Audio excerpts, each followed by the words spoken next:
Assalamualaikum warahmatullahi wabarakatuh.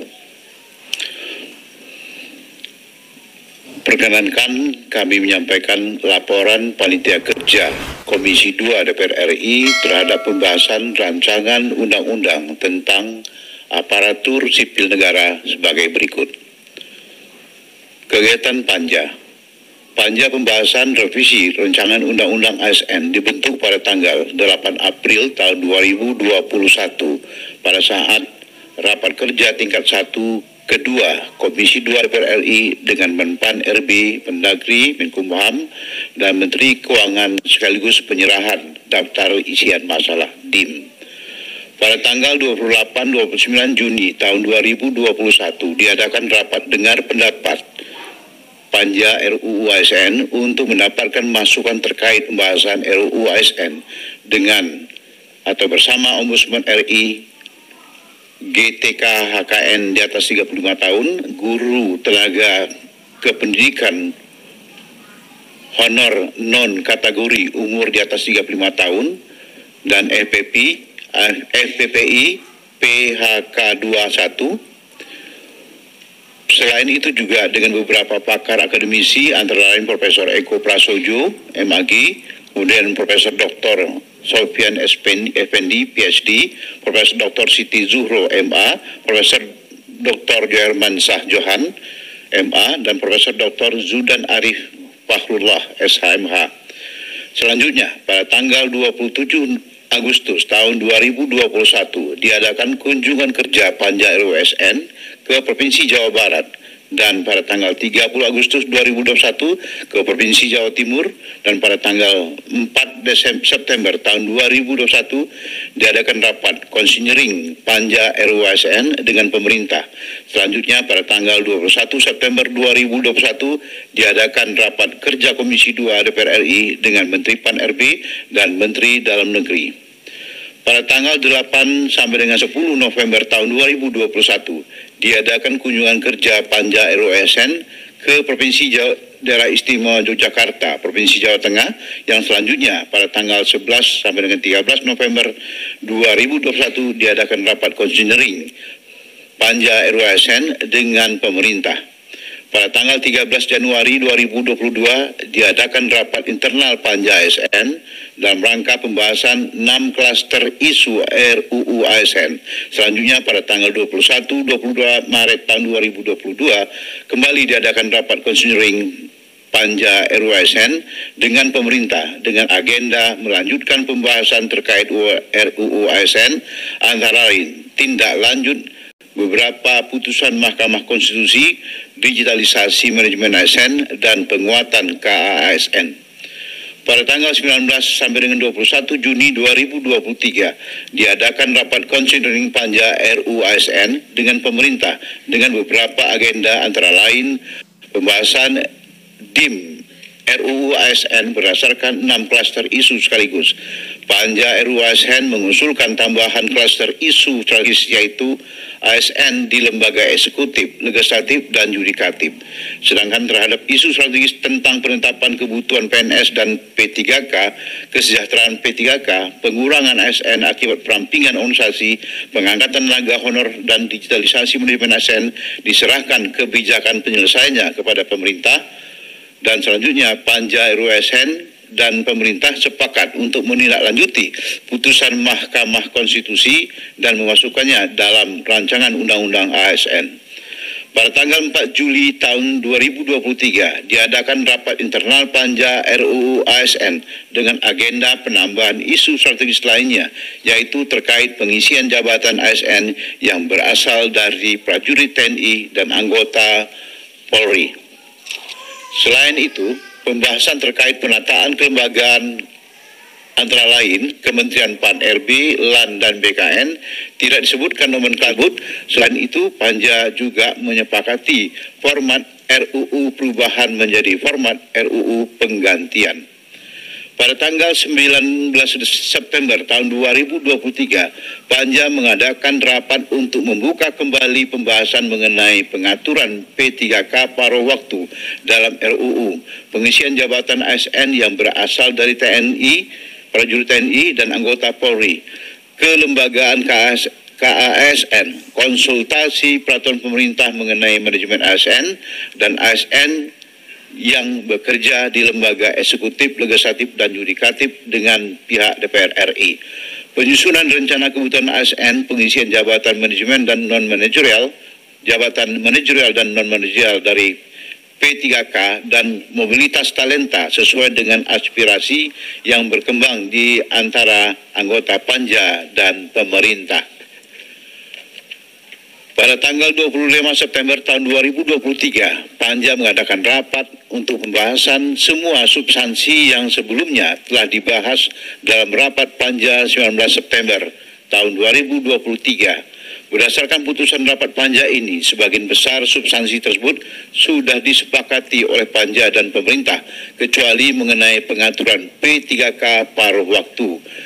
Dalam RUU serta konsultasi PP mengenai manajemen ASN untuk ASN yang bekerja di lembaga eksekutif, legislatif, dan yudikatif dengan pihak DPR RI.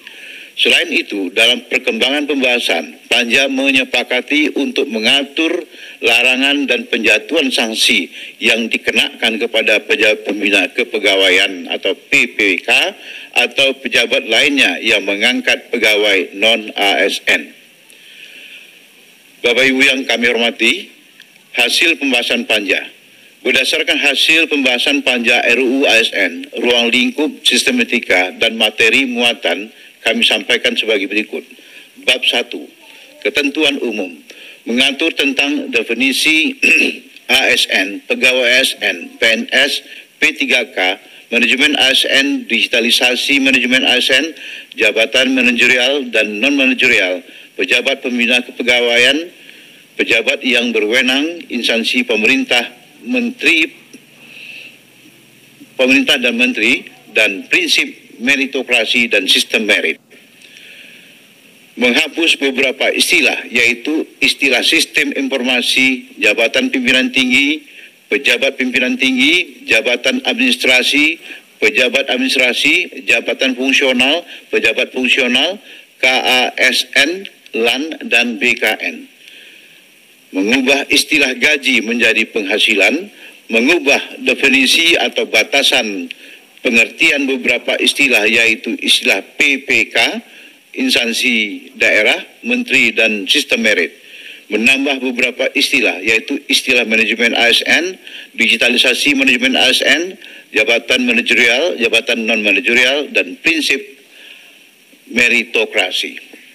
Bab 2, tentang azas nilai dasar serta kode etik dan kode perilaku.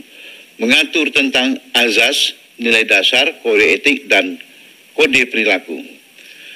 Menghapus norma prinsip sudah tercantum dalam nilai dasar.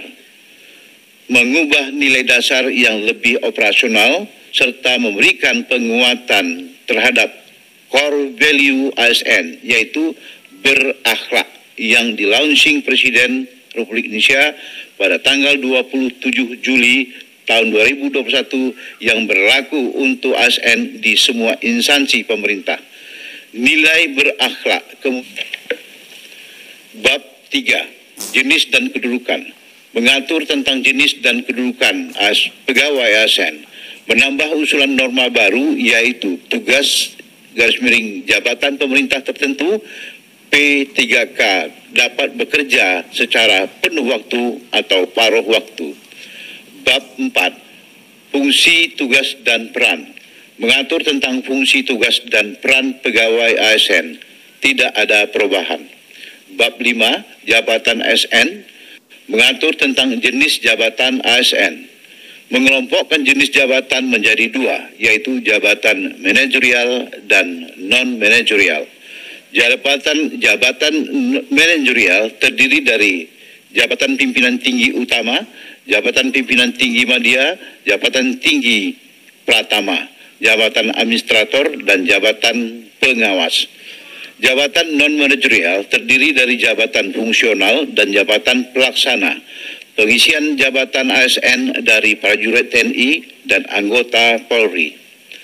Bab 6, hak dan kewajiban. Mengatur tentang hak dan kewajiban pegawai ASN. Tidak ada pembedaan hak dan kewajiban antara pegawai negeri sipil dengan P3K.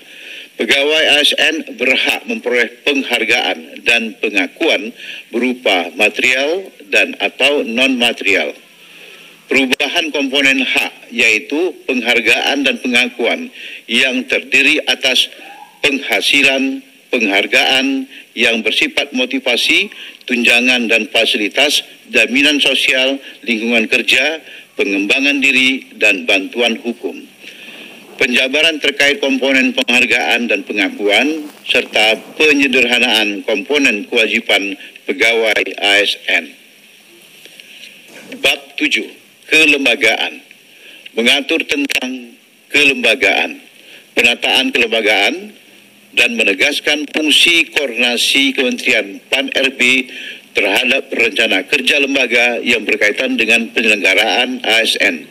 Tidak menyebutkan nomenklatur KASN, LAN, dan BKN, tetapi hanya menyebutkan tugas dan fungsinya yang lebih lanjut diatur dalam peraturan Presiden. Bab 8. Manajemen ASN. Mengatur tentang manajemen ASN. Menggabungkan manajemen PNS dan P3K menjadi manajemen ASN sehingga tidak ada pembedaan antara manajemen PNS dan dengan P3K. Penambahan norma baru terkait dengan penerapan manajemen ASN yang bekerja di instansi pemerintah disesuaikan dengan karakteristik kelembagaan masing-masing. Mengatur mengenai komponen manajemen ASN, perubahan kategori pemberhentian bagi pegawai ASN, yaitu atas permintaan sendiri dan tidak atas permintaan sendiri. Menindaklanjuti putusan MK nomor 87/PUU/16 mengenai pemberhentian pegawai ASN. Bab 9. Pegawai ASN yang menjadi pejabat negara. Mengatur tentang pegawai ASN yang menjadi pejabat negara, menindaklanjuti putusan Mahkamah Konstitusi nomor 41/12/2014 terkait ketentuan dalam pasal 119 dan pasal 123 ayat 3 Undang-Undang nomor 5 tahun 2014 tentang ASN. Menindaklanjuti putusan Mahkamah Konstitusi nomor 8/PUU/13/2015 terkait ketentuan dalam pasal 124 ayat 2 Undang-Undang nomor 5 tahun 2014 tentang ASN. Bab 10. Organisasi. Mengatur tentang organisasi profesi ASN. Mengubah norma tentang Korps Profesi Pegawai ASN menjadi organisasi profesi ASN. Transformasi organisasi profesi melalui perluasan tujuan untuk meningkatkan motivasi kerja, engagement, dan semangat kolaboratif ASN sehingga dapat meningkatkan kinerja yang lebih produktif, inovatif, dan kreatif dalam mencapai tujuan organisasi. Perluasan fungsi organisasi profesi untuk pemajuan kepentingan ASN dalam perumusan kebijakan pendorong keselarasan dalam penyelenggaraan manajemen ASN serta perbaikan kesetaraan dan kualitas lingkungan kerja ASN. Memberikan ruang kepada pemerintah untuk melakukan penguatan dan transformasi organisasi profesi ASN dengan hanya menyebutkan tujuan dan fungsi secara umum tanpa menyebutkan nomenklatur. Bab 11. Digitalisasi manajemen ASN.